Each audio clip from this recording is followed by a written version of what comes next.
안녕하세요. W뮤직입니다. 본의 아니게 저번 영상에서 또 이번 영상까지의 사이에 공백이 좀 길었습니다.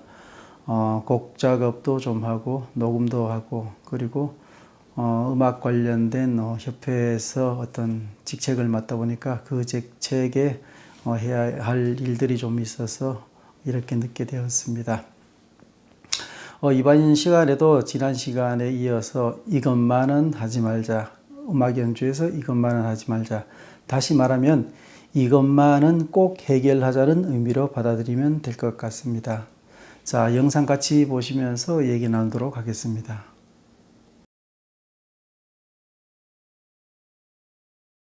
악기 연주 이것만은 하지 말자 4편이 되겠습니다. 자, 우리가 프로 연주자들은 대부분 이 문제를 해결하고 있지만 그 아마추어 연주자분들께서는 이 문제를 의외로 무시라기보다는 좀 신경을 덜 쓰지 않나 하는 생각이 듭니다. 그래서 특히 전자악기에서의 고음, 저음, 중음 그리고 그 각 음역대별로 프리텟이라는 게 있죠. 중심 주파수라는 거, 그런 것들에 대한 어떤 상식이나 지식이 없이 무시하고 사용하는 것을 많이 볼 수 있습니다. 그래서 과다한 그 음색, 그러니까 깨어진다고 표현하죠. 깨어지는 음색들이 많이 나타나는 것을 볼 수 있습니다. 그래서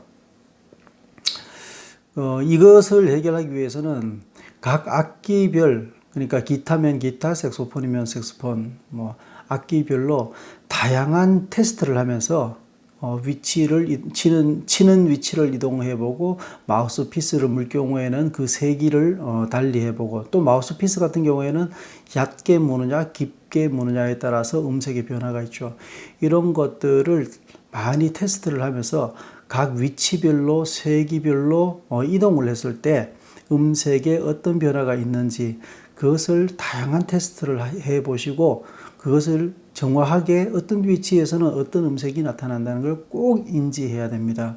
가령 기타의 피킹 포지션에 따라서 예를 들어서 통기타라고 가정을 했을 때 사운드 홀 중심에서 칠 것인지 사운드 홀 앞쪽에서 칠 건지 아니면 브릿지 쪽에서 칠 건지에 따라서 다양한 소리의 변화들이 있죠. 그리고 피크의 종류에 따라서, 그러니까 삼각형 피크냐 빗방울형 피크냐 또는 피크의 두께에 따라서 0.5를 사용하느냐 0.7을 사용하느냐 아니면 1.0을 사용하느냐 이런 거에 따라서 다양한 음색의 변화가 발생합니다. 드럼의 경우에도 마찬가지입니다. 드럼뿐만 아니라 퍼커션 종류에 따라서 그 치는 부분, 스트로크의 위치를 어디에 치느냐에 따라서 음색이 다 바뀌게 되죠. 이런 것들을 습관적으로 사용할 것이 아니라 반드시 타격 위치를 확인하면서 음색의 변화가 어떻게 발생하는지에 대해서 꼭 많은 실험을 해보시길 바라겠습니다. 그리고 색소폰의 경우에도 방금 전에 말씀드렸던 것과 같죠. 그 앙부셔의 방법에 따라서 다양한 음색의 변화가 있을 수 있습니다.